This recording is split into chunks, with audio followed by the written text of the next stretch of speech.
करने वाले हैं, जिसकी गलती आप पॉइंट उस व्यक्ति के जीवन में कुछ योगदान दिया है ना, उसकी भक्ति दिया हो, तब आप उसको करेक्ट कर सकते हैं। मतलब आप कहीं गए, सब वैष्णव लोग हैं, सेंटर में गए, वहां सब प्रोग्राम चल रहा है, आपने कोई जाके उसको, प्रभु जी क्या कर रहे हो, आपको पता नहीं है, ऐसे नहीं करते। चित्रकेतु ने जो बोला वो हो सकता सही हो कि भगवान शिव है, बिना कपड़ा पहने को उपदेश दे रहे हैं, लेकिन क्या आपको किसी उस भक्त को करेक्ट करने का अधिकार है? अगर अधिकार नहीं है तो आप बेमतलब में उसकी गलती सुधार के अपने ऊपर वैष्णव अपराध ना लें, है ना, कि भैया ये सही है, हमने सारा ठेका ले। माता पार्वती नहीं बोला, दुनिया में कहाँ क्या गलत हो रहा है, सब सही करने का ठेका, है ना। तो इस तरीके से हमारे साथ गड़बड़ हो सकती है। और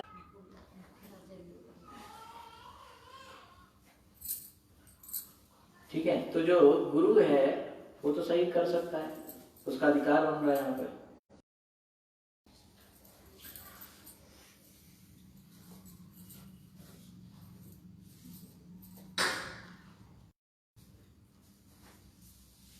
कर रहे हम वैष्णव, ऐसा नहीं है ना। पता चला कि उनसे,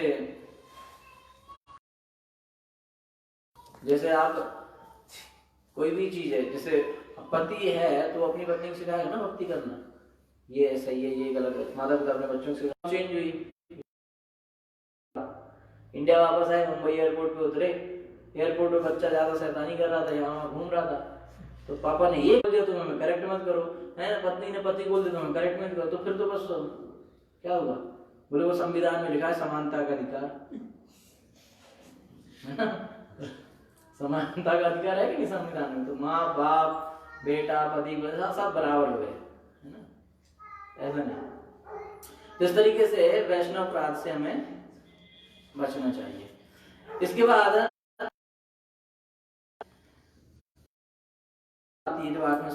स्कंद प्रारंभ होता,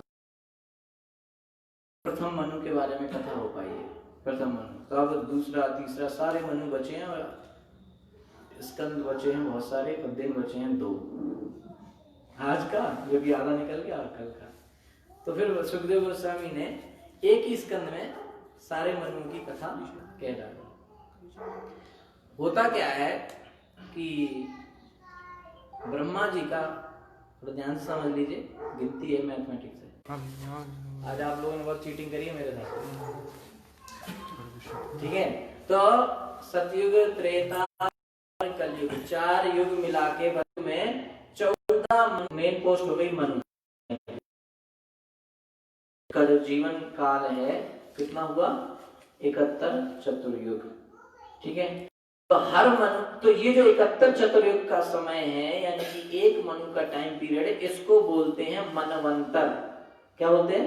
मनवंतर, ठीक है, मनवंतर।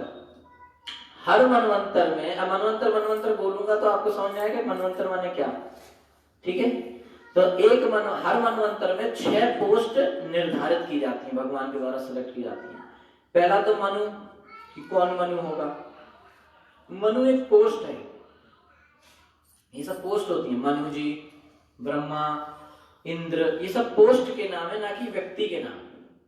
फॉर एग्जाम्पल अभी वर्तमान में जो पीएम है उनका क्या नाम है? नरेंद्र, सम्मान से बोलो, नरेंद्र, श्रीमान नरेंद्र। तो इस समय जो प्रधानमंत्री, उनका नाम क्या है? श्रीमान नरेंद्र मोदी जी।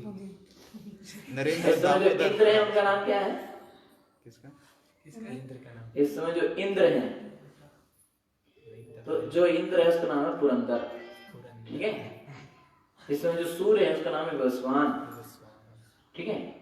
तो इस तरीके से हर पोस्ट होती है, उस पर एक व्यक्ति। तो 6 पोस्ट हर मनवंतर में रहेंगी, मनु, मनुपुत्र और मनवंतर अवतार, यानी भगवान स्वयं वहां पे एक अवतार के रूप में रहते हैं, कि देखते रहते हैं कि ओवरऑल सब सही चल रहा है कि नहीं चल रहा है। और इंद्र और समस्त देवतागण और सप्तऋषि, ठीक है। ये जो है मनु का काम होता है कि वो नियम बनाए। मनु पुत्रों का काम होता है कि वो नियम को देखे कि सब लोग अच्छे से फॉलो कर रहे हैं नहीं कर रहे हैं, यज्ञ वज्ञ सब हो रहा है नहीं हो रहा है। मनवंतर अवतार का काम होता है कि पूरा ओवरऑल देखता है हर चीज, ऐसे मान लो जैसे राष्ट्रपति है ना। और इंद्र का काम होता है कि वो लोगों के मेंटेनेंस के लिए सब चीज की व्यवस्था करे, पानी वानी है ना, बेसिकली रेन। और उसके बाद बाकी देवतागण अपना अपना डिपार्टमेंट देखते हैं है ना, जैसे कि अगर वरुण देव हैं तो, और अग्निदेव हैं, पवन देव हैं तो हवा, ये सब देखते हैं, ठीक है। और सप्तऋषियों का काम होता है कि वो धर्म के बारे में बताएं, ठीक है। इस तरीके से फिर 14 मनु, उसने एक मनु की बात हुई स्वयंभू मनु की, उसके बाद जो आगे के मनु हुए उन सब की चर्चा 8वें स्कंद में हो गई। तो उनके नाम बता देता हूँ मैं आपको कैसे क्या हुआ, ठीक है। 6 मनु पिछले, अच्छा वर्तमान में 7वां मनवंतर चल रहा है, यानी कि इससे मिलता है 14 मनु होते हैं ब्रह्मा जी के एक दिन में, तो इस समय क्या चल रहा है 7वां मनवंतर, 7th मनु का सरकार चल रहा है, ठीक है। तो 6 पहले निकल गए, 7वां चल रहा है और 7 भविष्य में। तो पूरे 14 की कथा 8वें स्कंद में बिल्कुल शॉर्ट में दी गई है, ठीक है। तो पहले मनु हुए स्वयंभू मनु, उनके पुत्र हुए उत्तानपाद और प्रियव्रत महाराज, इंद्र हुए वहां पर भगवान यज्ञ मूर्ति, ठीक है। तो कई बार क्या होता है आपने देखा होगा कि सरकार जब बनती है तो किसी किसी पद के लिए कोई प्रॉपर व्यक्ति नहीं मिलता है ना। जैसे पिछली सरकार में शायद रक्षा मंत्री नहीं कोई मिल पा रहा था, तो फिर कुछ समय तक पीएम साहब ही उसको अपने पास रखे रहे, फिर जब मिल गया तो रक्षा मंत्रालय उनको दे दिया। तो ऐसा वहां भी होता है कि जब कोई प्रॉपर व्यक्ति नहीं मिलता है तो भगवान उस पद को संभाले रहते हैं, है ना। तो प्रथम मनवंतर में कोई यंत्र बनने लायक नहीं था, तो भगवान यज्ञ मूर्ति वहां मनवंतर अवतार में भी आए और उन्होंने इंद्र पद भी संभाला, ठीक है।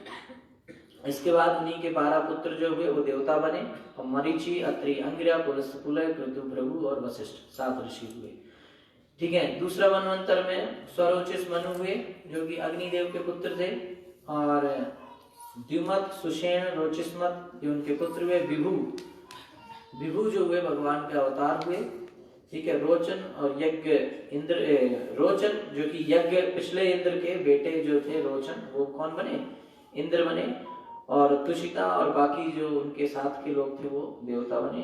फिर ऊर्जा, संबर उनके साथ वाले सारे सप्तऋषि बने। फिर प्रियव्रत महाराज की कथा आपने सुनी, तो उन्हीं प्रियव्रत महाराज के 3 पुत्र उत्तम, तामस, रैवत, ये जो है क्रमशः तीसरा, चौथा और 5वां मनवंतर में मनु बने, ठीक है। तो तीसरे में सत्यसेन मनवंतर अवतार, चौथे में हरि और 5वें में भगवान वैकुंठ, ठीक है। तो हम लोगों को जनरली लगता है कि कितने अवतार हैं 12, नहीं लोग 12 अवतार है, 10 अवतार, 10 अवतार है, ऐसा नहीं है। भगवान के अनंत अनंत अवतार हैं, अनगिनत अवतार है। यहाँ पे इसलिए बहुत सारी लिस्ट आ रही है, मनवंतर किसी नाम भी नहीं सुने होंगे, ठीक है ना। तो जो भगवान हरिणी और हरिमेधा के पुत्र भगवान हरि चौथे मनु के मनवंतर हुए। इन्हीं भगवान हरि ने गजेंद्र को जो है मगरमच्छ से बचाया था, और गजेंद्र मोक्ष की कथा यहीं आती है, ठीक है। गजेंद्र को बचाने वाले कौन थे भगवान हरि, चतुर्थ मनवंतर की कथा है। उन्होंने गजेंद्र को मगरमच्छ के मुख से बचाया था। गजेंद्र वही थे जो पिछले जन्म में इंद्रदुम्न महाराज थे, पर छोटे से शाप की वजह से वो अगले जन्म में हाथी बने, और जब उनको मगरमच्छ बिल्कुल मृत्यु के समीप आ चुके थे मगरमच्छ की वजह से, तब क्या हुआ, उनको अचानक से पिछले जन्म की जो प्रार्थनाएं थी वो याद आ गई, और उन्होंने भगवान की प्रार्थना की, और भगवान तुरंत आके उनको जो है बचा लिया, ठीक है। इसके बाद 6वें मनु में जो है चाक्षुष मनु, चाक्षुष मनु में भगवान अजीत मनवंतर अवतार हुए। भगवान अजीत ने समुद्र मंथन की लीला में भाग लिया। समुद्र मंथन की लीला हुई थी देवताओं और असुरों के बीच में, उन्होंने समुद्र का मंथन किया था, अमृत उसमें निकला था, ठीक है। तो उसी समुद्र मंथन में सबसे पहले क्या निकला था, जहर, जिसको भगवान शिव ने पी के पूरे विश्व की रक्षा करी थी। उसी में लक्ष्मी जी भी निकली, उसी में से अंत में जो अंतिम प्रोडक्ट था वो क्या था, अमृत। अमृत जब निकला तो राक्षस लोग लेके उसको भाग गए। भगवान से प्रार्थना करी देवताओं ने कि हमें तो कुछ मिला ही नहीं। तो बाद में क्या हुआ कि भगवान मोहिनी रूप में अवतार लिए। तो बहुत सारे अवतार भगवान के ऐसे होते रहते हैं, ठीक है। तो मोहिनी रूप में अवतार लिए और भगवान ने असुरों को धोखा देके और अमृत किसको पिलाया? देवताओं को पिला दिया, ठीक है। और वही जब मोहिनी मूर्ति इस तरीके से भगवान की जो दिव्य शक्ति इस तरह से प्रकट हुई मोहिनी रूप में कि सारे असुर लोग, राक्षस लोग भ्रमित हो गए। देवता भ्रमित नहीं हुए, देवताओं को पता था कि हमारे भगवान है। तो बाद में परीक्षित महाराज पूछते हैं कि हमने ये भी सुना है कि भगवान शिव भी मोहित हो गए थे। तो फिर बताते हैं कि शिव जी मोहित हो गए थे मोहिनी रूप को देख के, लेकिन जिस मोहिनी रूप को देख के भगवान शिव मोहित हुए थे वो मोहिनी रूप दूसरा था, और जिस मोहिनी रूप को देख के असुर लोग मोहित हुए थे वो दूसरा था। असुर जिस मोहिनी रूप को देख कर मोहित हुए, भ्रमित हुए, वो भगवान की कौन सी शक्ति थी? बाह्य शक्ति, बहिरंगा शक्ति। और जिसको भगवान शिव देख के मोहित हुए वो भगवान की अंतरंगा शक्ति थी। क्यों? क्योंकि अगर सोचने वाली बात है कि जिस मोहिनी रूप को देखकर देवता लोग नहीं मोहित हुए तो उसको देख के शिव जी कैसे मोहित हो सकते हैं? शिव जी तो परम वैष्णव, सबसे सर्वश्रेष्ठ हैं, वो कैसे इसमें माया में पड़ सकते हैं? और माया में पड़ने का तो चक्कर ही नहीं है, क्योंकि वो तो मायापति है। दुर्गा माता अकेला शक्ति के पति कौन है? भगवान शिव। तो वो तो वैसे उनको उनके पति हैं, तो उसके चक्कर में कैसे पड़ेंगे, है ना। तो ये प्रश्न इसलिए था, इसलिए शुभदेव गोस्वामी बताया कि जी वो भगवान अपनी लीला किए शंकर जी के साथ और वो अंतरंगा शक्ति से मोहिनी रूप प्रकट किया, तब भगवान शिव भ्रमित हो गए। ऐसा क्यों किए? ये सिद्ध करने के लिए कि कोई भी भक्त अपने आप में ज्यादा घमंड मत करो कि भैया मैं तो बहुत बड़ा भक्त बन चुका हूँ और मुझे कुछ नहीं हो सकता, क्योंकि भगवान ये दिखाना चाहते हैं कि अगर शिव जी मोहित हो सकते हैं तो हमारी आपकी कोई औकात नहीं है, नहीं, ठीक है। इस तरीके से फिर जो है उसी में भगवान वामन देव की भी कथा आती है कि भगवान वामन देव जब इस तरीके से जो राक्षसों ने, बलि महाराज ने और देवताओं पर पूरी तरह से अटैक करके और उनका पूरा राज्य छीन लिया, और बलि महाराज जो है वही भगवान के भक्त थे, ब्राह्मणों के भक्त थे। ब्राह्मणों की सेवा करके उनके पास में शक्ति आ गई तो उन्होंने इंद्र को निकाल दिया और जो है स्वर्ग पर कंट्रोल कर लिया। तो चूंकि ब्राह्मणों की शक्ति थी तो अब उनका कोई कुछ बिगाड़ भी नहीं पा रहा था बलि महाराज का, तो सब भगवान के पास गए। भगवान का अभी इस समय कुछ नहीं किया जा सकता। ब्रह्मा जी ने कहा कुछ नहीं कर सकते, जो कर सकते हैं वो कौन कर सकता है? कृष्ण। कृष्ण ने कहा कि कोई दूसरा रास्ता निकालना पड़ेगा, इनको मार नहीं सकते क्योंकि ये भी मेरे। तो फिर उन्होंने माता अदिति जो कि देवताओं की माँ है, उनको बहुत दुख हो रहा था, उन्होंने तपस्या करी। पहले तो उन्होंने कश्यप जी से पूछा कि हमें क्या करना चाहिए ताकि मेरे बेटों को राज्य वापस मिले, तो उन्होंने कहा आपको पयोव्रत करना चाहिए। तो माता अदिति ने पयोव्रत किया, उससे भगवान प्रसन्न हुए, भगवान प्रकट हुए। भगवान ने कहा चलो मैं आपका कष्ट दूर करूंगा, कुछ ना कुछ उपाय निकाला जाएगा, और मैं आपकी भक्ति से इतना ज्यादा प्रसन्न हूँ कि मैं स्वयं आपका बेटा बन के आऊंगा। ये ऐसी लीला यहाँ पे हुई कि और अवतारों में तो उन्होंने मांगा कि आप हमारे पुत्र रूप में आइए, यहाँ पे मांगा नहीं, भगवान स्वयं कह रहे हैं कि हम आपके पुत्र बन के आएंगे, ठीक है। इस तरीके से भगवान वामन देव प्रकट हुए। उन्होंने वामन माने छोटे रूप में आके 3 कदम जमीन मांग के और बलि से सब कुछ छीन लिया। 2 कदम में, तीसरे कदम उन्होंने उनके कहा कि मैं कहाँ रखूं, तो बलि ने कहा आप मेरे सिर पर रखिए। इसी को कहते हैं आत्मसमर्पण, ठीक है। पूरी जो नवेदा भक्ति में जो लास्ट है आत्मनिवेदन, पूरा सब कुछ समर्पित कर देना जो कुछ भी है, तो उसमें जब बात होती है तो उसमें किसका नाम आता है? बलि महाराज। जिस तरीके से बलि महाराज ने जो है भगवान से प्रसन्न हुए, उनको सुतल का लोक दिया, और वहां पे स्वयं भगवान सुतल में भगवान जो है बलि महाराज के द्वारपाल के रूप में खड़े हैं, क्योंकि वो उनकी भक्ति से इतने प्रसन्न हुए, ठीक है। तो वामन देव की जो लीला में परीक्षित महाराज ने सुना कि भगवान ने अपने रूप का विस्तार किया, छोटे से थे पर 2 कदम में पूरा ब्रह्मांड नाप लिया। तो कहते हैं हमने सुना है कि एक बार और भगवान ने इसी तरह से कोई विस्तार करने वाली लीला करी थी, वो भी बता दीजिए। तो बताते हैं कि हाँ, शुभदेव गोस्वामी कहते हैं कि हाँ जी, एक बार सत्यव्रत राजा सत्यव्रत के सामने एक मछली प्रकट हुई, एक छोटी सी मछली थी नदी में, वो कहती हमारी रक्षा करें, यहाँ पे बड़ी मछली हमको खा जाएंगी। तो उन्होंने उसको उठा के अपने साथ ले आए। तो मछली इस तरह से विस्तार करती गई पहले कमंडल में रखा, फिर बड़े जग में रखा, फिर थाली में रखा, तालाब में डाल दिया, झील में डाल दिया, नदी में डाल दिया, मछली बढ़ती जा रही थी। तो उन्होंने कहा कि सत्यव्रत महाराज समझ गए कि यहाँ पे कुछ गोल है कि नहीं, क्योंकि कहीं आप भगवान ही तो नहीं है जो मेरे को चकमा दे रहे हैं। तो फिर भगवान प्रकट हुए, बोले हाँ, और मैं आपका बस लीला कर रहा था, और आज से इतने दिन बाद प्रलय आने वाली है, उस समय में एक बोट आएगी और बस उस नाव में बैठ जाना। आप सप्तऋषि और वेदों को और सारी आयुर्वेदिक जड़ी बूटियों को रख के आप उसमें बैठ जाना, ताकि वेदों का ज्ञान और आयुर्वेद की जो जड़ी बूटियां हैं वो नष्ट ना होने पाए प्रलय के दौरान। उसमें आप बैठ जाना, वहां पे आपको मेरा रूप दिखेगा, मत्स्य अवतार, और उस मत्स्य के मुख पर एक सींग होगा, उसमें आप नाव को बांध लेना और प्रलय के जल से आप पूरी तरीके से बच जाएंगे। इस तरीके से जब प्रलय हुई 6वें मनवंतर के बाद, तो उस प्रलय के दौरान जो है मत्स्य अवतार हुआ, भगवान मत्स्य फिर से आए और उसमें सत्यव्रत महाराज बैठे, और वहां पर उस प्रलय के जल में, जो कि बहुत ऊपर नीचे होता है, उसमें ऊपर नीचे होते हुए मत्स्य ने महाराज को दिव्य ज्ञान दिया। इस तरीके से जो है छोटे से कुछ ही श्लोकों में मत्स्य अवतार की कथा भी आती है, जो कि 7वां मनवंतर है।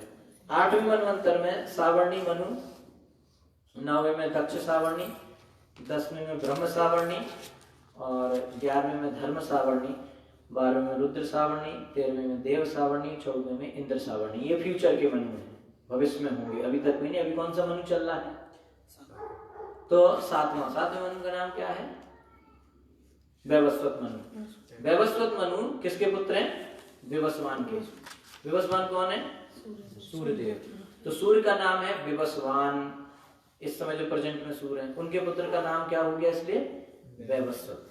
वैसे नाम था श्राद्ध देव, लेकिन विवस्वान के पुत्र होने की वजह से उनको वैवस्वत भी कहा जाता है, इसलिए वर्तमान मनु को वैवस्वत मनु भी कहा जाता है। ये वैवस्वत मनु ही पिछले जन्म में सत्यव्रत महाराज थे, जिनके सामने भगवान मत्स्य प्रकट हुए थे।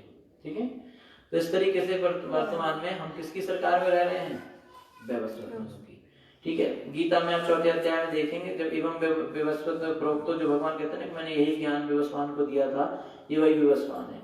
तो उन्हीं उसमें आता ना इक्ष्वाकु मनु सबको दिया है, तो उन्हीं सूर्यदेव विवस्वान के पुत्र वैवस्वत, उनके पुत्र इक्ष्वाकु मनु, और ये इक्ष्वाकु उस वंश का वर्णन अभी जब 9वां स्कंद वहां से चालू होता है। तो 9वें स्कंद में बेसिकली 2 वंशों का वर्णन आता है, एक आपका सूर्यवंश और एक आपका चंद्रवंश। सूर्यवंश आपने वैसे नाम भी सुना होगा, किस किसने सुना? सूर्यवंश। सूर्यवंशम नहीं है, सूर्यवंश। तो सूर्यवंश आपने सुना होगा, भगवान राम की जब लीला आती है तो उसमें कहा जाता है कि भगवान राम क्या थे? सूर्यवंश थे। ठीक है, तो 9वें स्कंद में बेसिकली 2 वंशों का वर्णन है, सूर्यवंश और चंद्रवंश। शुरुआत से वर्णन होता है इसमें कि गर्भोदक्षाई विष्णु से, और इसके पहले का पता ही होगा आपको, गर्भोदक्षाई विष्णु आते हैं कारणोदक्षाई विष्णु से, कारणोदक्षाई विष्णु आते हैं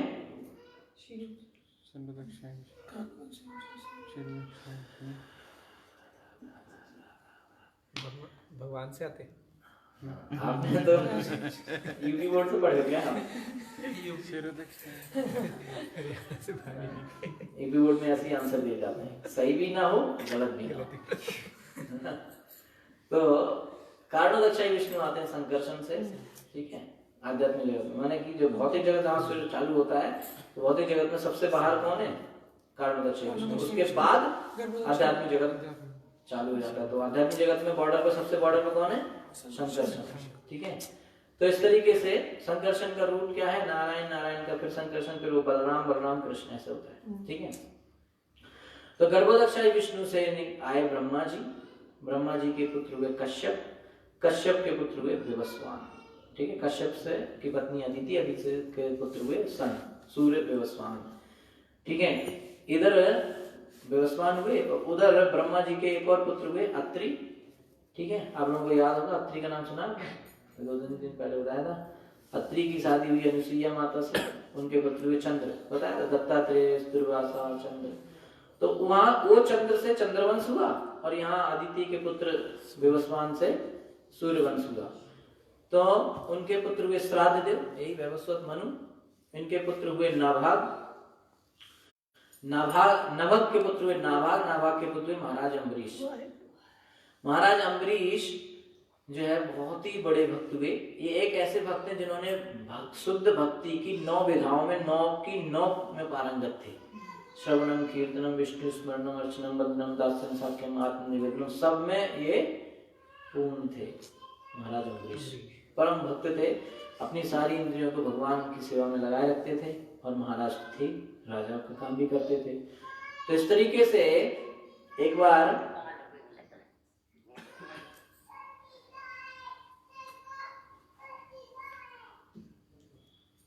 हरे कृष्ण हरे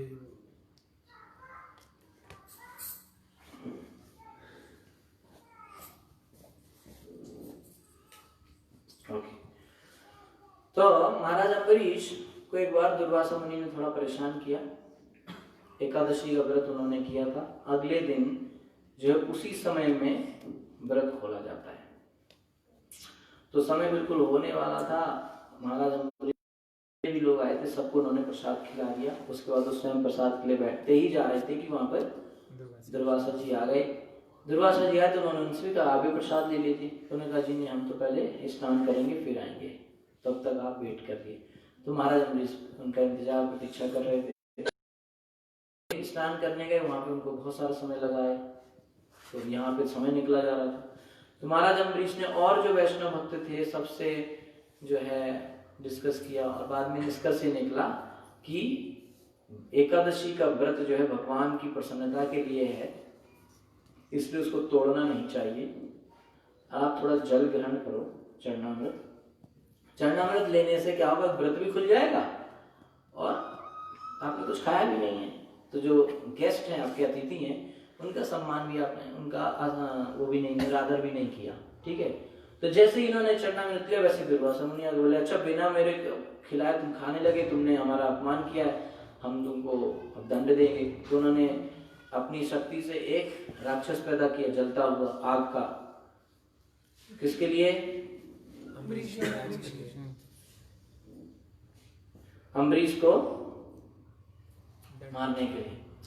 तो जब अम्बरीश को मारने के लिए उन्होंने इस तरीके से इस राक्षस को प्रकट कर दिया, तब अम्बरीश महाराज का रिएक्शन क्या था?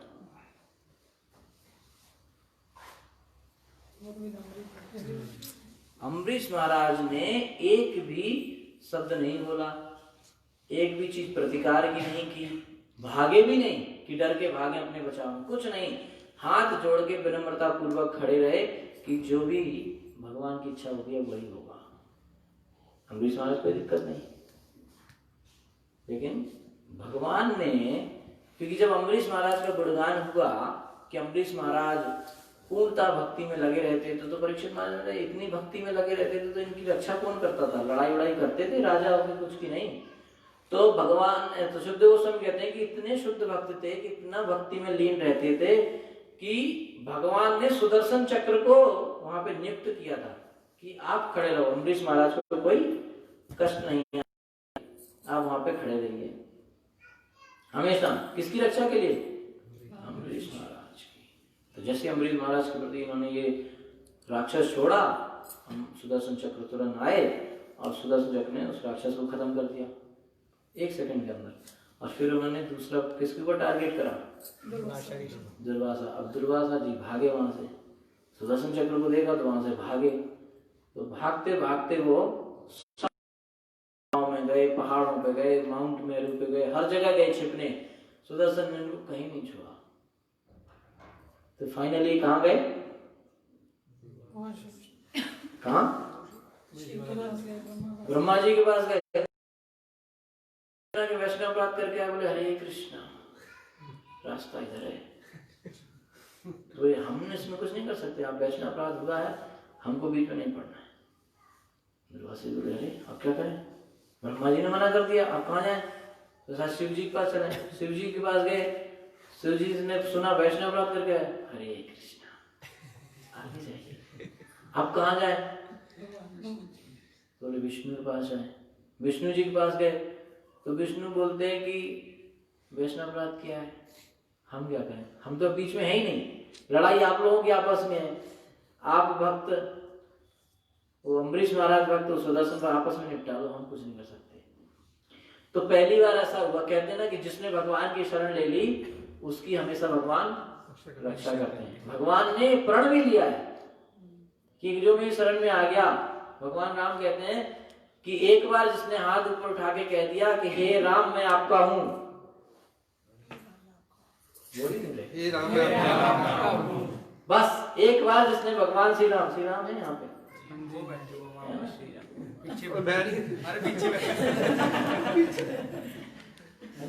भगवान हे राम मैं आज से आपका हो गया, बस इसके बाद भगवान श्री राम कहते हैं कि उसकी सारी जिम्मेदारी मैंने ले ली है कि नहीं। तो यहाँ पे क्या हो रहा है, यहाँ पे व्यक्ति आके पूरी शरण में आ चुका है, लेकिन उन्होंने मना कर दिया। पहली बार कृष्ण ने मना कर दिया कि हम रक्षा नहीं करेंगे, तो अगर ऐसा हुआ तो आगे से कौन कृष्ण की शरण में जाएगा। लेकिन कारण क्या था मना करने का? यहाँ तक कि कृष्ण के प्रति अपराध कोई कर दे और कृष्ण की शरण ले ले तो कृष्ण उसको हरि स्थाने अपराधे तारे हरि नाम तब स्थाने अपराधे नहीं परित्राण। हरि के प्रति अगर अपराध किया है और बाद में हरि नाम का जप कर लिया तो उसका उद्धार हो जाएगा, अपराध खत्म हो जाएगा। लेकिन अगर हरि के भक्त के प्रति अपराध किया है तो उसको कोई उपाय ही नहीं है। इतना खतरनाक चीज है वैष्णव के प्रति अपराध, है ना। कभी पहले भी एक और कहानी बताई वैष्णव अपराध की, दूसरी कहानी है ना। तो हम किसी के प्रति अपराध ना करें और साथ ही साथ अम्बरीश महाराज जैसा बने। अम्बरीश महाराज ये नहीं कह रहे हैं दुर्वासा देखा मेरी पावर, इतना बड़ा वैष्णव हूं मैं, देख ले अब भागा भागा घूम रहा है, ऐसा नहीं था, है ना। अम्बरीश मैं वैष्णव हूँ, बोल मत दियो, वैष्णव को अपराध कर रहे हो तुम, कुछ नहीं बोला, विनम्रता से खड़े थे। तो ये भी सीखना है ना। ये नहीं कि बस वैष्णव अपराध करने से तो हम लोग सोचने लगते हम ही वैष्णव है, हमको कोई तेज नहीं बोल सकता, है ना, है कि नहीं। तो ये भी सोचना है अम्बरीश महाराज जैसे विनम्र बनना है। वैष्णव माने शस्त्र विनम्रता, वैष्णव का गुण है विनम्रता, है ना। तिनादि सुनिचेना तरोरपि सहिष्णुना, बिल्कुल अमानिना मान देना कीर्तने सदा। अपने वैष्णव क्या करता है, उसको अपने प्रति सम्मान की कोई आशा नहीं रखता और साथ ही साथ दूसरों को सम्मान देता है हमेशा, है ना। तो अम्बरीश महाराज का वही लक्षण है, बिल्कुल कोई विरोध नहीं, ठीक है ना। मैं वैष्णव अपराध कर रहा है तो मेरे प्रति नहीं, तो भगवान ने मना कर दिया। तो दुर्वासा कहते भाई आप ही मना कर देंगे तो कहाँ जाएगा व्यक्ति। तो विष्णु जी कहते चलो इतनी मदद कर देता हूँ, ये बता देता हूँ कि कहाँ से, क्योंकि दुर्वासा कहते अगर विष्णु कृष्ण ही कह दे, चलो ब्रह्मा ने मना किया तो शिव के पास चले गए, शिव ने मना किया तो कृष्ण के पास चले गए, अब कृष्ण से ऊपर कहाँ जाए। तो कृष्ण कहते हैं चलो इतनी मदद कर दूंगा। कहते हैं कि मैं भी, जैसे तुमने सोचा कि ब्रह्मा जी शिव के कंट्रोल में है तो शिव के पास चले गए, शिव जी मेरे कंट्रोल में है तो तुम मेरे पास आ गए, तो मैं भी किसी के कंट्रोल में ही रहता हूँ। दुर्वासा अरे ये क्या, बोले हाँ मैं अपने भक्तों के वश में रहता हूँ। तब तो तुम्हें किसके पास जाना पड़ेगा, उन्हीं के पास जाना पड़ेगा जिनके प्रति तुमने अपराध किया। तो वैष्णव अपराध का एक ही उपाय है कि उसी वैष्णव के पास जाए और उससे क्षमा मांगे, ठीक है। तो जब कोई वैष्णव पर क्षमा मांगने आए तो हमें वही चीज करनी है जो अम्बरीश महाराज ने की। तब नहीं कि हाँ मुझे पता था एक दिन तू यहीं आएगा, ऐसा नहीं। अम्बरीश महाराज के पास गए जैसे दुर्वासा मुनि, तो अम्बरीश महाराज तुरंत, अब पीछे तो सुदर्शन लगे ही हुए थे, तो कहते मुझे बचा लो बचा लो बचा लो। तो अम्बरीश महाराज ने तुरंत उन्हें उठाया, गले से लगाया, बोले आप परेशान मत होइए। और दुर्वासा से कहते कि हे दुर्वासा जी, अगर आज तक मैंने कोई भी भगवान की भक्ति करी है, जरा सी भक्ति करी और उसके परिणाम स्वरूप कुछ भी मुझे मिल रहा है, तो सब के बदले में आप दुर्वासा जी की रक्षा करें। मतलब ये व्यक्ति हमको मारने वाला था और हमने इसके बदले मतलब कि वही ना, मैंने बताया ना कि लोग कहने लगते हैं मैं वैष्णव हूँ, मेरे प्रति तो अपराध कर रहा है। नहीं, अम्बरीश महाराज तो, क्योंकि वैष्णव तो अपने आप को वैष्णव मानता ही नहीं। पहली बात भक्तिविनोद ठाकुर क्या कह रहे हैं, हमारा जीवन सदा पाप रहता। अगर भक्तिविनोद ठाकुर इसलिए कह रहे हैं कि हम सीखें, है ना, ये वैष्णव का गुण है। वैष्णव ये नहीं कहता मैं वैष्णव हूं, वैष्णव तो ये सिखा रहे हैं, कृष्णदास कविराज गोस्वामी कह रहे हैं कि मैं तो इतना निम्न कोटि का इंसान हूं कि जो मल का जो कीड़ा है उससे भी गिरा हुआ हूं। कौन कह रहा है? कृष्णदास कविराज, चेतन चेतना में जिन्होंने लिखा है। तो ये वैष्णव का लक्षण है ना। वैष्णव अपने आप को दिखाता नहीं कि मैं वैष्णव, उसको दिखाने की जरूरत नहीं है, लोग अपने आप पहचान जाते हैं। तो इस तरीके से महाराज अम्बरीश ने दुर्वासा जी की रक्षा करी। बाद में दोनों ने साथ साथ बैठ के महाप्रसाद प्रसाद पाया। ठीक है, महाराज अम्बरीश की जय। तो सूर्यवंश की चर्चा हो रही थी, उसमें अम्बरीश महाराज की चर्चा है। इसके बाद नभग के भाई इक्ष्वाकु, तो वो दूसरी लाइन है। ठीक है, तो इक्ष्वाकु वंश जब चला तो उसमें आगे कई राजा हुए। उसी इक्ष्वाकु वंश में भगवान श्री राम का जन्म होता है। ठीक है, भगवान श्री राम जैसे उनका राम कथा तो सबको पता ही है ना, और इतना समय कम है ना राम कथा के लिए, फिर भी शॉर्ट में सुखदेव गोस्वामी भी शॉर्ट में बताते हैं। परीक्षित महाराज को कहते हैं कि राम कथा आपने बहुत सुनी होगी, आपको शॉर्ट में बताता हूँ कि 2 अध्याय में राम कथा है भागवत में, 9वें स्कंद में।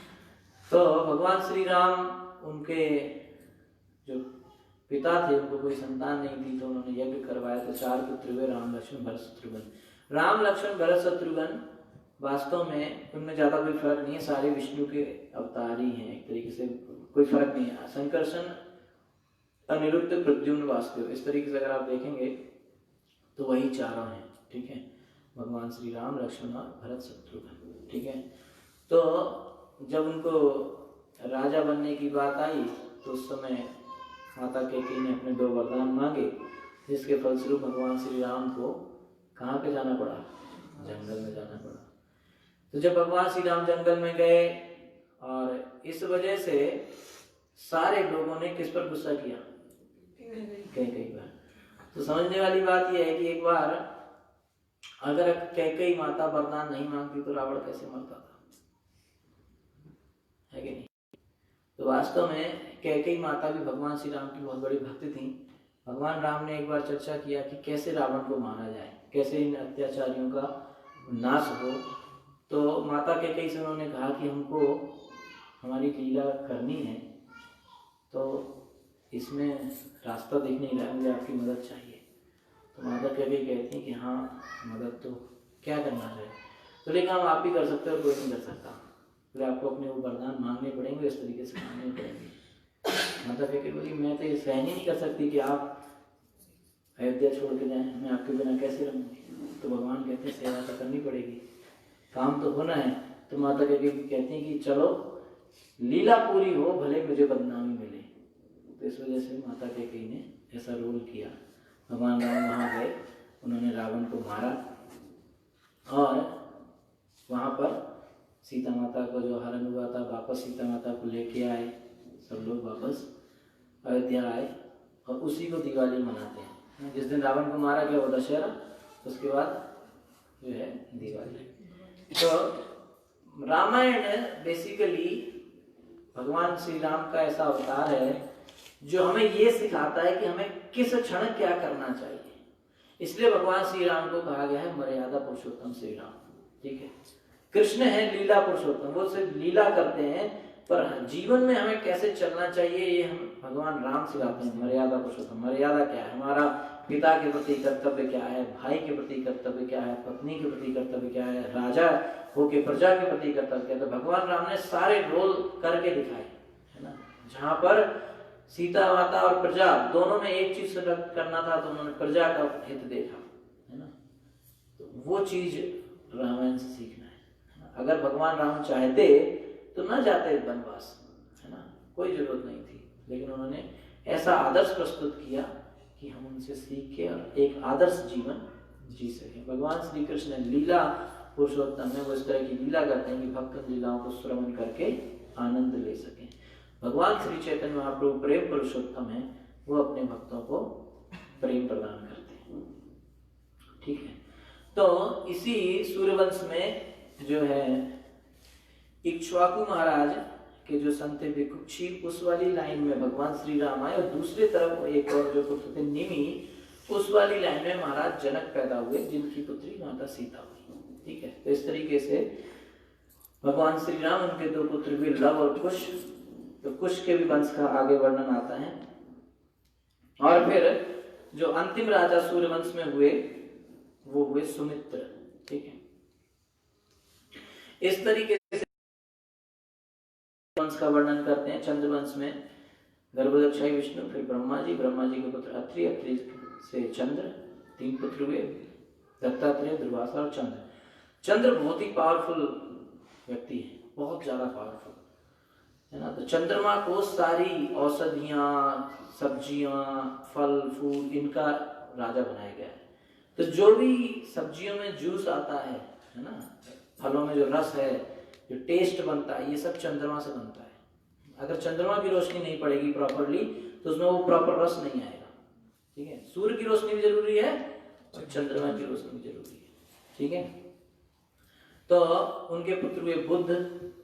ठीक है, बुद्ध के पुत्र हुए पुरुरवा, महाराज पुरुरवा। ठीक है, तो महाराज पुरुरवा बहुत ही प्रसिद्ध राजा हुए। एक समय ऐसा था कि महाराज पुरुरवा दोनों वंश में राजा थे, सूर्य वंश में भी थे और चंद्र वंश में भी राजा थे। कहानी क्या थी कि सूर्य वंश में जो मनु हुए, श्राद्धदेव मनु, उनके पुत्र बाद में 10 हुए। पहले उनके कोई पुत्र नहीं होता था, तो उन्होंने यज्ञ करवाया पुत्र की प्राप्ति के लिए।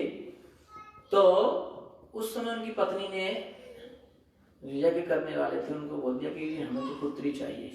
कई बार लास्ट मोमेंट में पत्नी गड़बड़ कर देती है। ऐसे पूरा यज्ञ हो रहा था पुत्र की प्राप्ति के लिए, और उनकी पत्नी ने जाके बोल दिया कि आप फाइनली जो आहुति देना ना, वो काय की देना, पुत्री के लिए। वहां पर लड़की पैदा हो गई। तो उन्होंने कहा कि भाई प्रीस्ट जितने भी यज्ञ करने वाले थे, तो बोले ये क्या बात है, यज्ञ करवाया था पुत्र प्राप्ति के लिए, कर दिया आपने पुत्री पैदा, ये ऐसा कैसे हो गया। तो उन्होंने कहा जी आपकी पत्नी ने कहा था, तो पैसा उसको देना है है ना। तो फाइनली ये हुआ कि भाई अब क्या करें। तो उन्होंने कहा चलो कोई बात नहीं, वशिष्ठ जी ने कहा कि हम कुछ उपाय ढूंढेंगे। तो उपाय हुआ है ना। उसके बाद उनको दोबारा से लड़का बना दिया गया, उसका नाम हुआ सुद्युम्न। ठीक है, तो सुद्युम्न जाया करता था, गया एक बार जंगल में शिकार करने। तो शिकार करते करते सुद्युम्न घुस गया इलावर्त वर्ष में। कल इलावर्त वर्ष की महिमा बताई थी, किसी को याद है? हाँ, वो जो उसमें कोई भी जाए तो जो हाँ, इलावर्त वर्ष में जो है कौन रहता है, माता पार्वती, शिव जी ने ये वरदान ले रखा शिव जी को, यहाँ पर जो भी आए पुरुष वो स्त्री बन जाएगा। क्यों? यहाँ पे भगवान शिव के अलावा और कोई पुरुष नहीं होना चाहिए। ठीक है, तो ये सुद्युम्न अपनी से जो साथी थे सैनिक वैनिक सबके साथ उसमें घुस गया, तो सारे स्त्री बन गए। सुद्युम्न लड़की बन गया, उसके सहयोगी जो सैनिक थे वो लड़की बन गए, घोड़ा सब घोड़ी बन गए, इस तरह से सब स्त्री बन गए। तो वो लोग अब स्त्री बन गए, तब कहाँ जाएंगे, घूमते रहते थे जंगल में। तो बहुत सुंदर स्त्री था उसका। तो जब वो पहले में बेचारा लड़की था, बाद में लड़का बना, फिर लड़की बन गया, है ना। तो जब लड़की था तो उसका नाम था इला, फिर लड़का हुआ तो उसका नाम हुआ सुद्युम्न, अब फिर लड़की बन गया तो फिर से इला। तो ये इला ऐसे ही घूमती रहती थी जंगल में। तो उस समय उसको चंद्र के जो पुत्र थे बुद्ध, वो मिले और उन्होंने इनसे शादी करके इनसे एक पुत्री की प्राप्ति करी, जिसका नाम हुआ पुरुरवा। तो चूंकि इनकी माँ का नाम इला था, तो इसलिए इनको एल भी बुलाते हैं कभी कभी। ठीक है, तो बाद में इधर राजा को चिंता हुआ कि मैं लड़का सुद्युम्न अभी तक आया नहीं, पता करवाया तो पता चला तो लड़की बन गया। तो फिर से भगवान शिव की प्रार्थना करी गई, तो शिव जी ने कहा चलो कोई बात नहीं, अब इसको हम पूरा तो लड़का नहीं बन सकता, 1 महीने लड़का 1 महीने लड़की तो राजा था बेचारा, 1 महीने जब लड़का रहता था तो राज करता था, 1 महीने लड़की बन जाता था तो अंदर रहता था। तो उसको ये जीवन बड़ा अच्छा नहीं लगता था। तो बाद में वो सब राजपाट छोड़ के अपना जो है जंगल में चला गया भक्ति करने। तो ये जो पुरुरवा महाराज हुए, ये जो है उर्वशी से इनकी शादी हुई थी। बड़े उर्वशी के प्रति आकर्षित हो गए और उर्वशी के साथ इन्होंने कुछ पुत्रों की प्राप्ति करी, आयु और शतायु। उर्वशी की बड़ी विचित्र कहानी है। तो देवराज इंद्र के राज्य में नारद जी जाके महाराज पुरुरवा का गुणगान गाया करते थे। उससे उर्वशी को इनके प्रति आकर्षण हो गया। उर्वशी को वैसे भी साफ था कि एक बार उसको मनुष्यों के साथ रहना पड़ेगा। तो उर्वशी ने सोचा कि वैसे भी मुझे एक बार एक मनुष्य के साथ तो जीवन जीना ही है, तो फिर ऐसे वैसे मनुष्य के पास क्यों जाएं, जब इतना वैभवशाली देवताओं से भी ज्यादा पराक्रमी राजा पुरुरवा पृथ्वी पर है, तो मैं उसके पास क्यों ना जाऊं।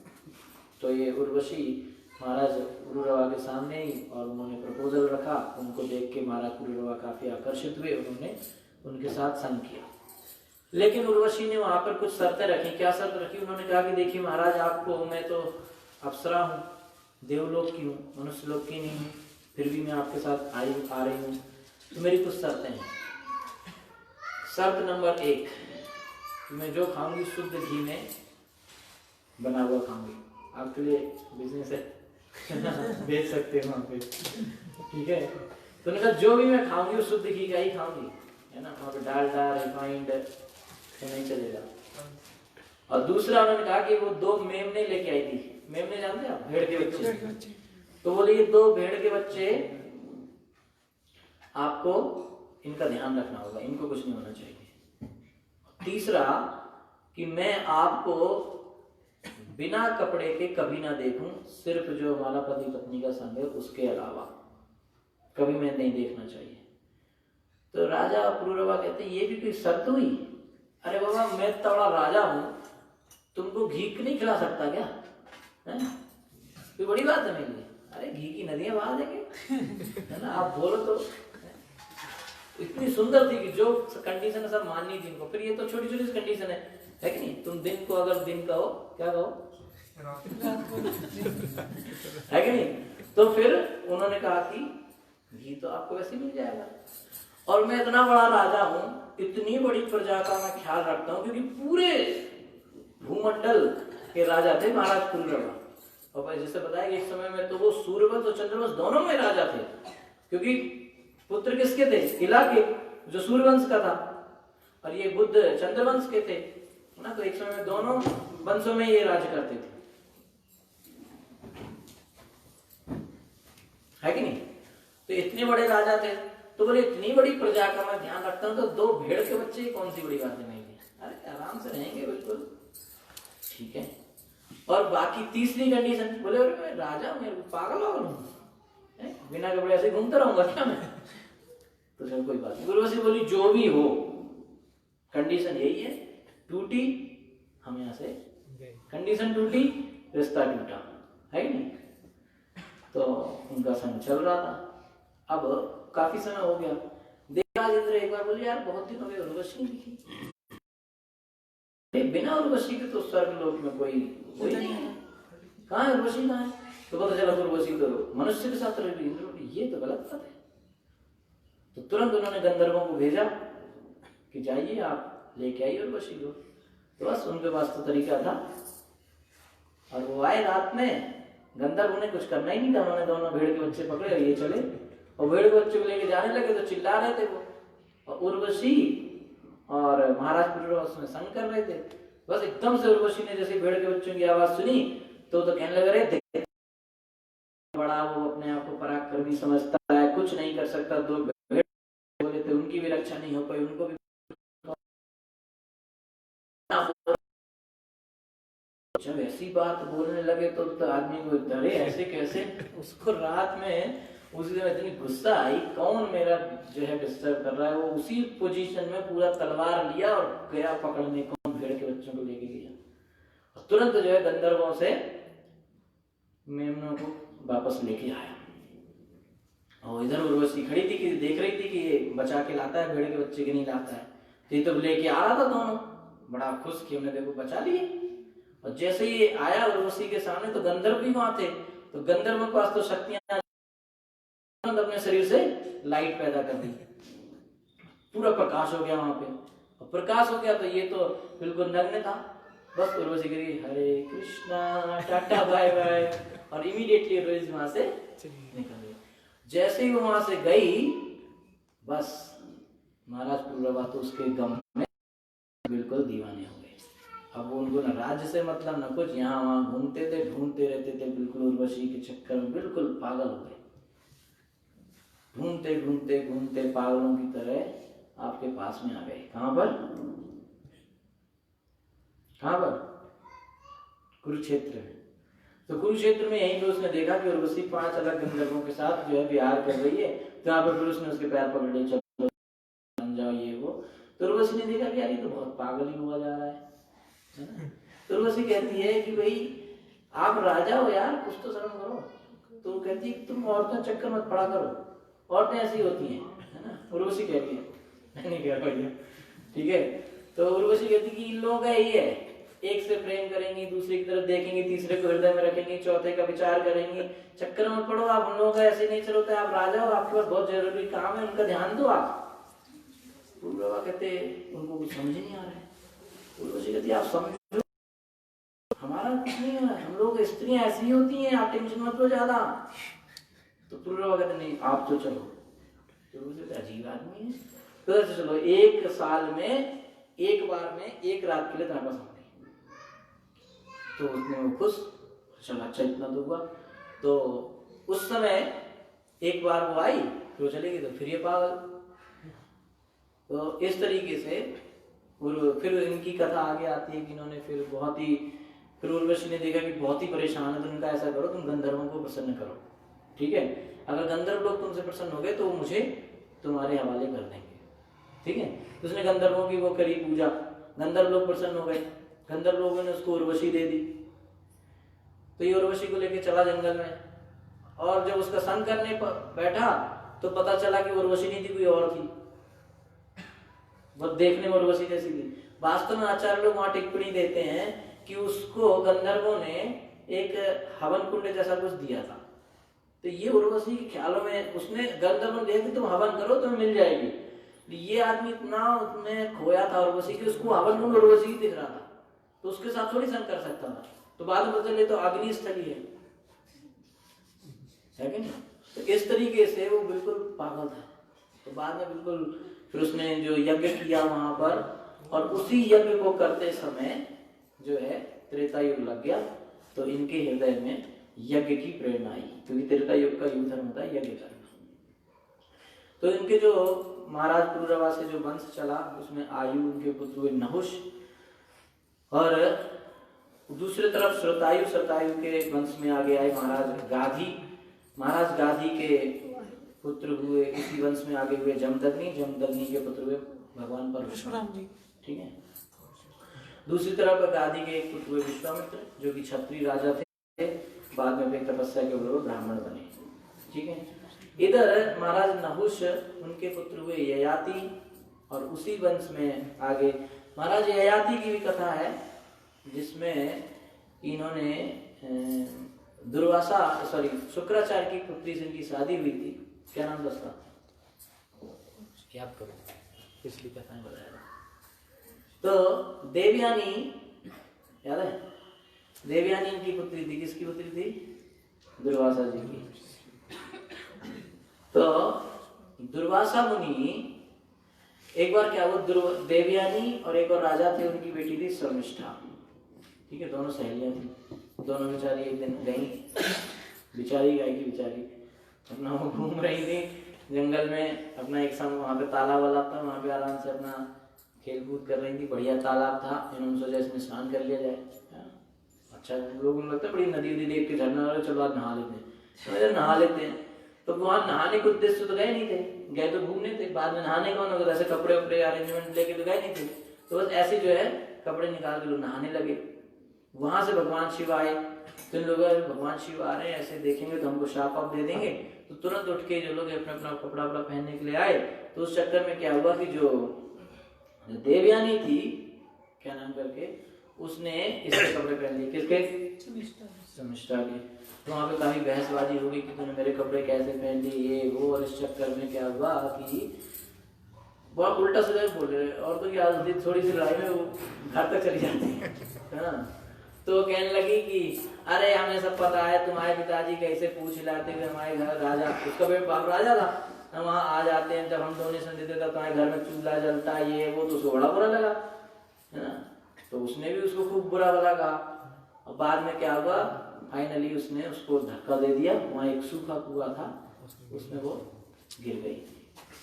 ठीक है, तो इस तरह से फिर वहाँ पे महाराज ययाति आए, उसको निकाले तो बोले बस आपने मेरा हाथ पकड़ लिया, आपने शादी करनी पड़ेगी। तो उस तरह से उनकी शादी हुई। तो शुक्राचार्य की बेटी की शादी किससे हो गई? महाराज ययाति से।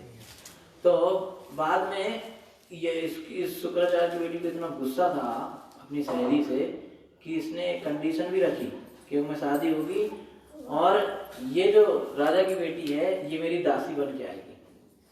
और जिससे शादी कर रही थी महाराज ययाति से, इनको कहा कि इसको दासी बना के रखना, कभी भी इसको पत्नी का दर्जा मत दे देना, क्योंकि हो सकता है ये छत्री की लड़की है तो तुमको इससे प्रेम हो जाए, फिर छत्री तुम लोग आपस में, तो इसको दासी बना के रखना। इतनी खुन्नस थी उसके ऊपर, है कि नहीं। तो उसने कहा चलो भाई ठीक है। तो एक दिन इन्होंने महाराज ययाति ने उनको, उसने रिक्वेस्ट करी कि भैया मैं तो छत्राणी थी, मेरा कोई शादी नहीं होगी, मेरी भी इच्छा है कि मेरा पुत्र हो, तो उनको भी पुत्र की प्राप्ति कराए। एक दिन वो लड़का घूमते घामते, अब वो बाहर रहते थे, उदासी थी और ये रानी अंदर रहती थी, वो लड़का घूमते घामते अंदर पहुंच गया। तो छत्री का लड़का था, माँ भी उसकी छत्री, पिता तो ययाति महाराज थे ही पराक्रमी। तो उसके फेस को देख के इसको लगा, शुक्राचार्य की बेटी को, यार बड़ा तेजस्वी वाला के, किसके बेटे हो तुम? उसने तुरंत अपनी मम्मी का नाम बताया। तो उसने कहा अरे उसका बच्चा कैसे हुआ? पता चला तो महाराज ययाति का बेटा है वो। तो बस वो नहीं रुकी, वो तो एकदम से सीधे अपने पापा के घर चली गई। अब ययाति महाराज को पता चला कि ये तो अपने पिता के पास जा रही है, और शुक्राचार्य जैसे ही पता चलेगा तो हमको खूब साफ आप दे देंगे। तो वहां से इन्होंने उसके पीछे लगे, प्लीज मान जाओ, मत जाओ, रुक जाओ, करते करते यहाँ तक वर्णन आता है कि उसके पैर भी छू लिए, पैर दबाने लगे, मसाज करने लगे कि भैया मान जाए वो। लेकिन वो लड़की नहीं मानी तो नहीं मानी, और इस चक्कर में भी मनाते मनाते वो घर भी आ गया। और वहाँ पे जो है शुक्राचार्य काफी गुस्सा हुए और उन्होंने जो है इनको काफी शाबाश दे डाला। उसके बाद फाइनली जो है अंत में यही हुआ कि ये दोनों अपना रहते थे। बाद में महाराज ययाति ने उसके साथ बहुत समय तक समय बिताया, देवयानी के साथ। बाद में उनको लगा कि ये तो इंद्रिय भोग में पूरा जीवन चला जाएगा, तो बाद में उन्होंने देवयानी को एक बकरे की कहानी सुनाई, है ना। वास्तव में वो कहानी इनकी खुद की थी, लेकिन उनको बकरे के रूप में सुनाई ताकि कुछ समझ में आए। बाद में देवयानी कहती है लग रहा है कहानी अपनी ही है। तो कहती आप चाहते क्या हैं? तो कहती मैं चाहता हूँ कि भक्ति करें। तो वो कहती है ठीक है, मैं आपके भक्ति में बीच में नहीं आऊंगी, आप आराम से भक्ति कीजिए। तो दोनों का उस तरह से उद्धार हुआ। महाराज ययाति ने भक्ति की, उनकी पत्नी ने उनकी सेवा करी, इस वजह से दोनों का उद्धार हुआ। तो इसी महाराज ययाति के वंश में फिर आगे चल के महाराज हुए यदु। एक्चुअली में इनका जो शुक्राचार्य ने शाप क्या दिया था कि इनको बूढ़ा कर दिया था। फिर इन्होंने जब उनसे रिक्वेस्ट करी कि भाई आपने हमें तो बूढ़ा कर दिया, लेकिन आपकी बेटी क्या होगा? शुक्राचार्य ने सही भाई बात सही है। तो उनका चलो कोई बात नहीं, अगर आप किसी से बुढ़ापा किसी को अपना दे दो और उससे जवानी ले लो तो ये एक्सचेंज ऑफर हो सकता है। तो कौन महान होगा ऐसा जवानी तुम्हें देगा, है ना। तो इन्होंने अपने बेटों से कहा तो सबने मना कर दिया, है ना।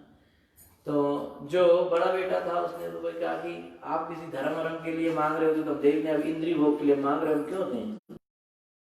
तो फिर भी इनके छोटे बेटे ने इनको दिया, उसके बाद इन्होंने उसका इंद्रिय भोग किया। तो उसी बस में इनके पुरु यदु ऐसे करके बेटे जो थे, तो पुरु वंश चला, उसमें दुष्मंत, शकुंतला, भरद्वाज, रंतिदेव, शांतनु, भीष्मदेव, पांडव, कौरव, ये उनका वंश है। कहाँ से आए सब? महाराज ययाति से, जो पुरु उनका जो लड़का था उससे आए। तो पांडव और पूरे कौरव, परीक्षित महाराज, ये पूरी जो वंश है वो कहाँ से है? पुरु से, ठीक है। और दूसरे जो भाई थे यदु, तो उसमें भी जो आपने सुना होगा परशुराम जी की कहानी, जो परशुराम जी हैं जिन्होंने कार्तिवीर अर्जुन को मारा था, वो कार्तिवीर अर्जुन इसी वंश में पैदा हुआ था। और इसी वंश में फिर आगे जाके एक राजा हुए जिनका नाम था वृष्णि। नाम सुना आपने? वृष्णि नाम नहीं सुना? वृष्णि वंश नहीं सुना? वार्ष्णेय, अरे भगवान कृष्ण का नाम वार्ष्णेय है क्योंकि वो वृष्णि वंश में पैदा हुए। ठीक है, तो इसी वृष्णि वंश में आगे एक राजा हुए जिनका नाम हुआ वसुदेव। तो इन्हीं वसुदेव के पुत्र हुए कृष्ण।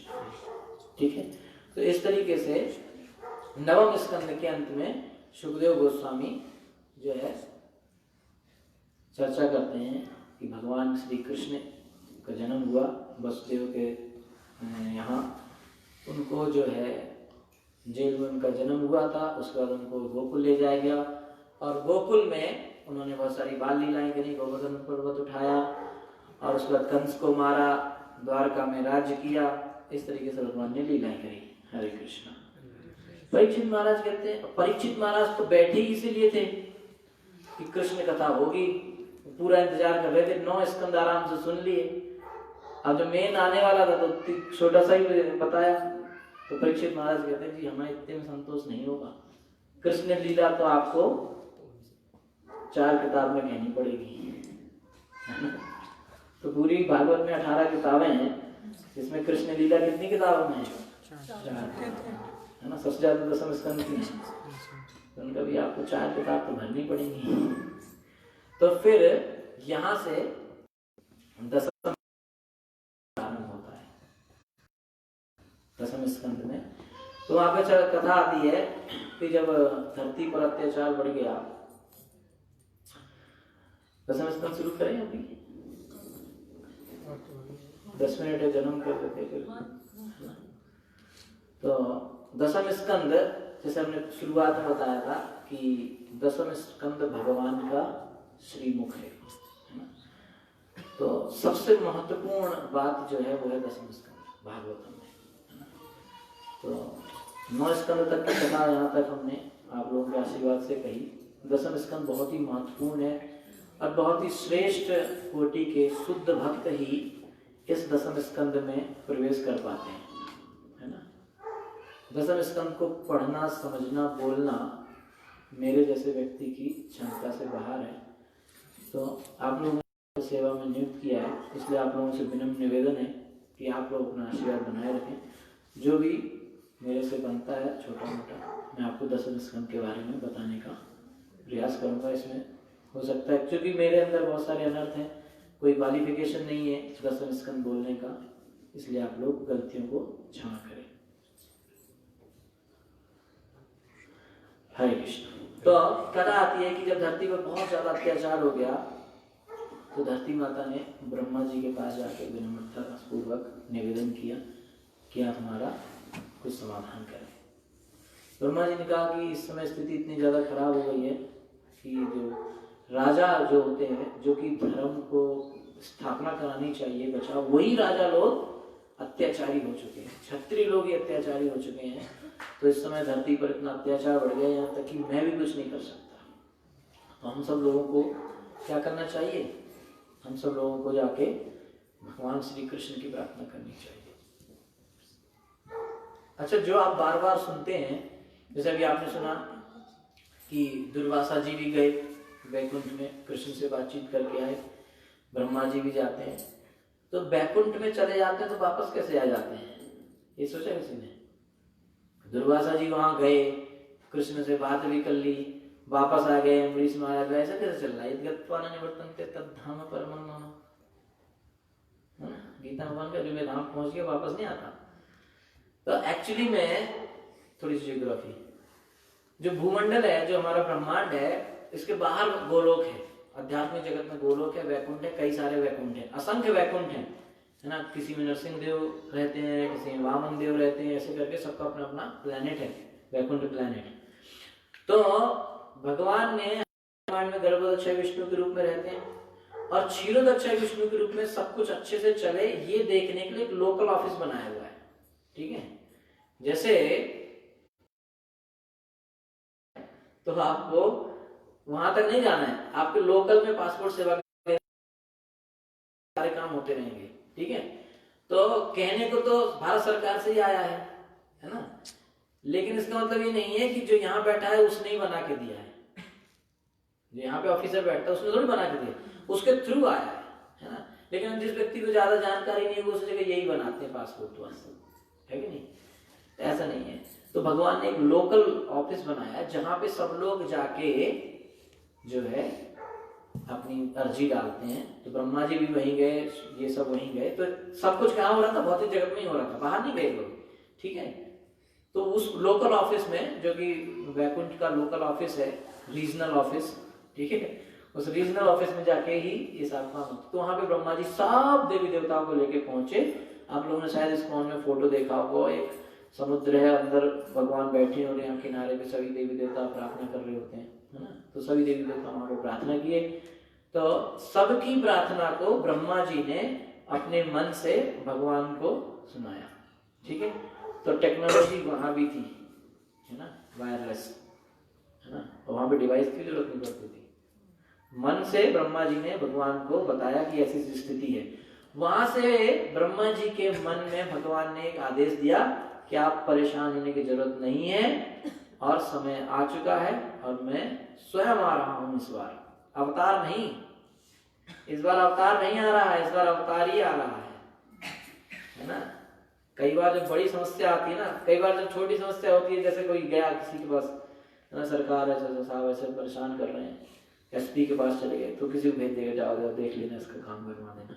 कभी बड़ी समस्या, चलो हम खुद चलते हैं। तो भगवान ने क्या बोला, मैं स्वयं आऊंगा इस बार। ठीक है, और आप लोग भी तैयार हो जाइए, वहां पर हमारी लीला में भाग लीजिए, और सब लोग आइए। ठीक है, तो इस तरीके से ब्रह्मा जी ने सबको क्या बोला, बस मैसेज आ चुका है ना, ईमेल अभी आ गया है भगवान का, और अब भगवान ने क्या भेजा ईमेल में कि बस भगवान स्वयं आएंगे और सबका पापियों का नाश करेंगे। और हाँ, आप लोग एज इट इज पढ़ दिया, ब्रह्मा कृष्ण ने बोला कि आप लोग जाके लीला में भाग लेने के लिए जाके धरती लोक पर प्रकट हो जाओ अलग अलग रूपों में। तो ब्रह्मा जी ने भी यही बोल दिया कि आप लोग जाके धरती लोक पर प्रकट हो जाओ। तो आप लोग के चक्कर में ब्रह्मा जी भूल गए कि हमें भी तो प्रकट होना है। बाद में ब्रह्मा जी को पता चला कि सब लोग लीला में भाग ले रहे, मैं यहाँ क्या बैठा हूँ। तो फिर निकले अलग से लीला बनाई गई। ठीक है, तो इस तरीके से भगवान जो है प्रकट हुए।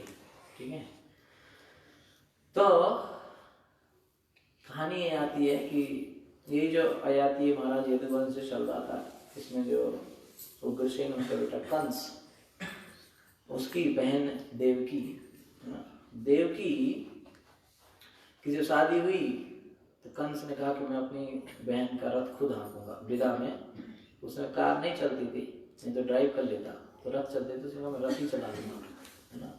तो रथ चला के लेके जा रहा था, बड़ा प्रसन्न था, है ना। तो उस समय आकाशवाणी हुई कि अरे कंस, जिस देवकी को तुम लेके जा रहे हो अपनी प्रसन्नता से, इसी देवकी की 8वीं संतान तुम्हारे मृत्यु है, तुम्हारा काल है। तो बस अभी तक भौतिक लोगों के रिश्ते ऐसे ही होते हैं, भौतिक रिश्ते ऐसे ही होते हैं। अभी तक तू मेरा भाई है, मेरा बहन है, भैया है, सब है, और जहां पता चला कि कुछ अपना नुकसान वाली बात आई तो तुरंत मारकाट चालू। तो अभी तक तो मेरी बहन है, मैं उसका रथ हाँकूंगा, मेरी प्यारी बहन है, ये सब बोल रहा था। जैसे पता चला कि इसका 8वां संतान मेरी मृत्यु बनेगा, तुरंत तलवार लेकर उसको मारने के लिए तैयार हो गया। जैसे तैसे करके वसुदेव ने बचाया और प्रॉमिस किया कि भैया मैं इसको मत मारो, सारी संतान में तुम्हें देता रहूंगा, तुमको तुम्हें जो करना हो कर लेना। ठीक है, तो इस तरीके से वो हर संतान उसको देते थे और वो मार देता था। ठीक है, ऐसे करके 6 पुत्र देवकी के कंस ने क्या किए, तो 6 पुत्र मार दिए गए।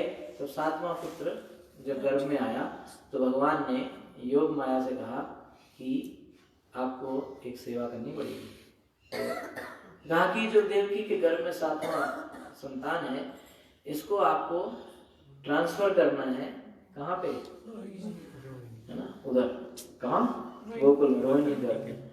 तो इसीलिए उनका नाम पड़ा संकर्षण। ठीक है, तो वहां पे आपको ट्रांसफर करना है। और अगर आपने ऐसा कर दिया तो आपको मैं एक स्पेशल पावर दूंगा, और वो पावर मिलने से आप पूरे विश्व में 14 नामों से फेमस हो जाएंगी। दुर्गा, अम्बा, वैष्णवी, काली, ये सब नामों से आप प्रसिद्ध हो जाएंगी। और आपके जो भी लोग आएंगे उनकी जो भी इच्छाएं होंगी आप सारी पूरी कर देंगे। तो दुर्गा जो ये शक्ति है ना, कि सबकी इच्छाएं वो पूरी करती हैं, ये शक्ति किसने दी? कृष्ण भगवान ने। ठीक है, कल हमने किसके बारे में बताया था ऐसे ये कॉन्सेप्ट? गणेश जी के बारे में बताया था। गणेश जी को सारी पावर कहाँ से मिल रही है? नरसिंह देव जी से। दुर्गा माता को सारी पावर कहाँ से मिल रही है? श्री कृष्ण।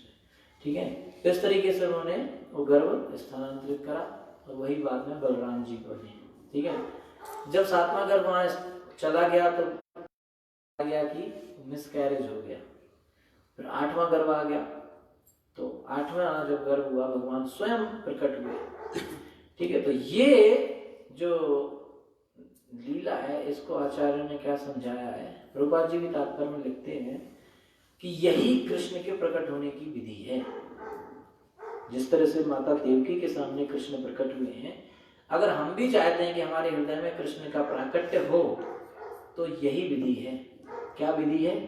कि पहले 6 संतान मरी देवकी की।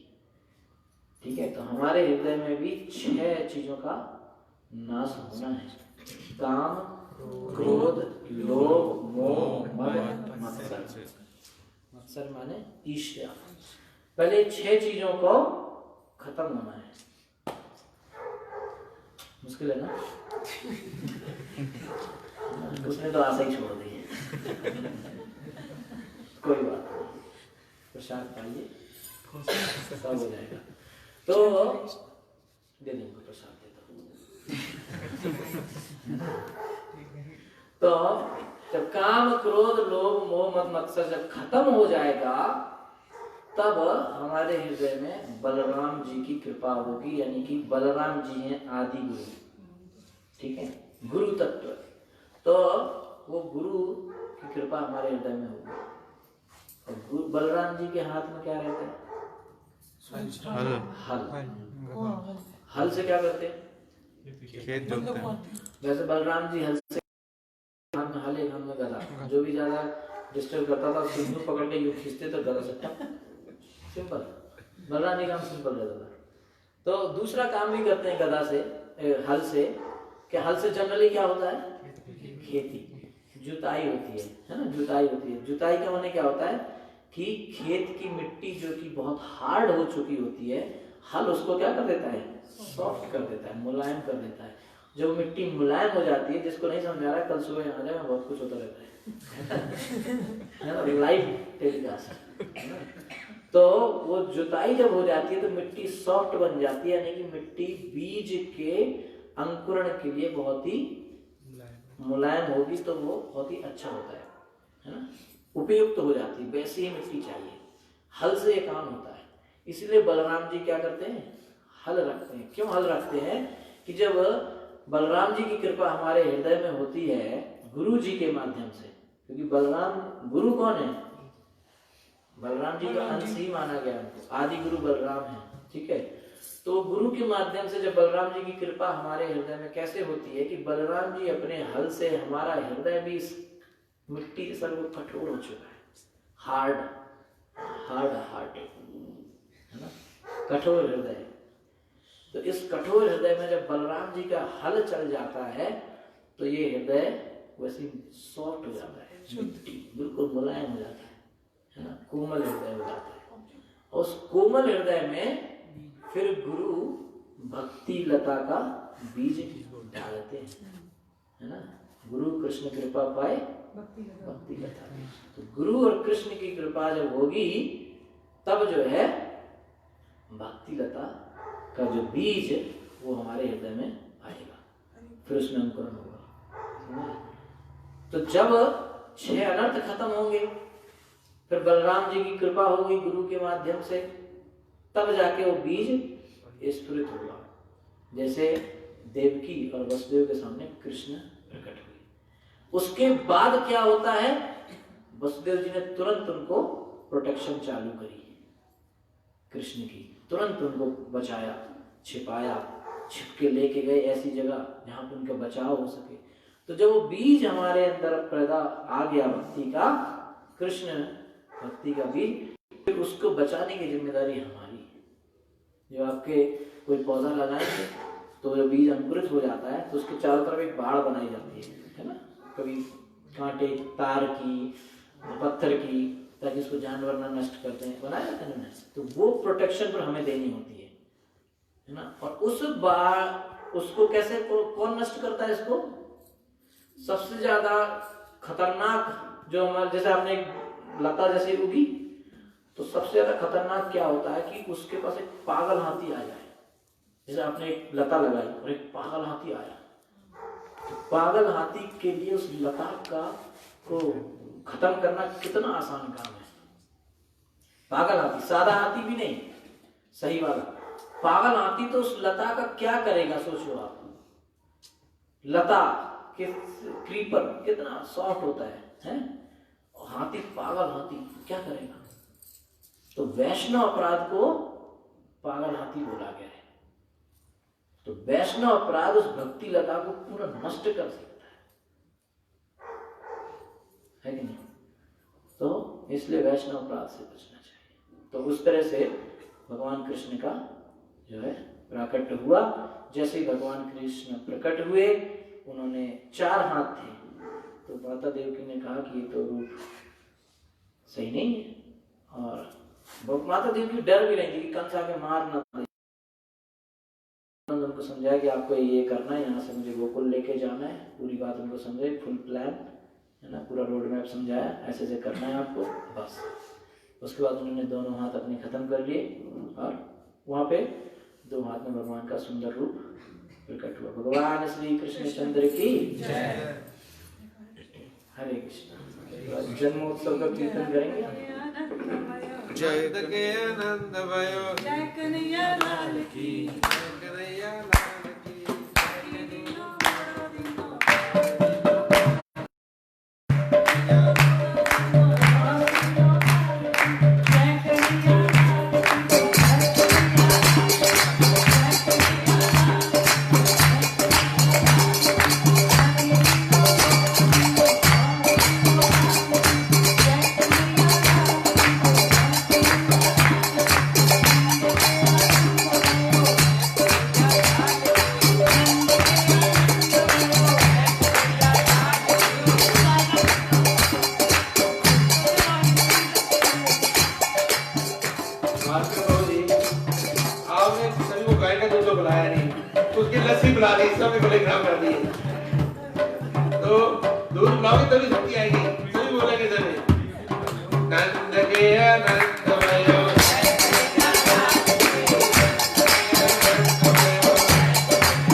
इसके बाद वसुदेव जी श्री कृष्ण को लेके गोकुल में गए। वहाँ पर क्या हुआ था कि जीव गोसाई बताते हैं कि जिस समय श्री कृष्ण जेल में अवतरित हुए, उसी समय श्री कृष्ण गोकुल में माता यशोदा के अवतरित। माता यशोदा ने 2 संतानों को जन्म दिया था, एक कृष्ण और एक और लड़की। गोकुल में हुआ वो कृष्ण है गोविंद कृष्ण, और जिन कृष्ण का जन्म मथुरा में जेल में हुआ वो है वासुदेव कृष्ण। गोविंद कृष्ण ओरिजिनल कृष्ण है, यानी कि स्वयं भगवान है जो अवतारी हैं, और वासुदेव कृष्ण उनके विस्तार हैं, या अवतार समझ लीजिए, अगर सिंपल समझना है तो विस्तार मानते हैं, एक्सपेंशन। तो जब पूरा अंधेरा था, वसुदेव जी उस बच्चे को लेके गए, पूरा अंधेरा था वहां पर, और उन्होंने जब वहां पर रखा बच्चे को, तो जो वासुदेव कृष्ण थे वो उसी गोविंद कृष्ण में मिल गए। तो वसुदेव जी को वास्तव में पता नहीं चला कि वहाँ पे एक बच्चा था कि दो बच्चे थे, और वो उन्हें योग माया को वहाँ से लेके आके उन्होंने कंस को दे दिया। और वही कंस जो है, कंस को बताया गया कि इस बार तो लड़की हुई है। और फिर जब उस योग माया को कंस ने मारने की कोशिश करी तो कंस वैसे दुर्गा जी का ही भक्त था, तो दुर्गा जी प्रकट हुई तो कंस बहुत डर गया। तो दुर्गा जी ने कहा कि तुम तो महामूर्ख निकले, जो तुम्हें मारने वाला है वो तो ऑलरेडी वहाँ है और तुम फालतू में यहाँ परेशान हो रहे हो।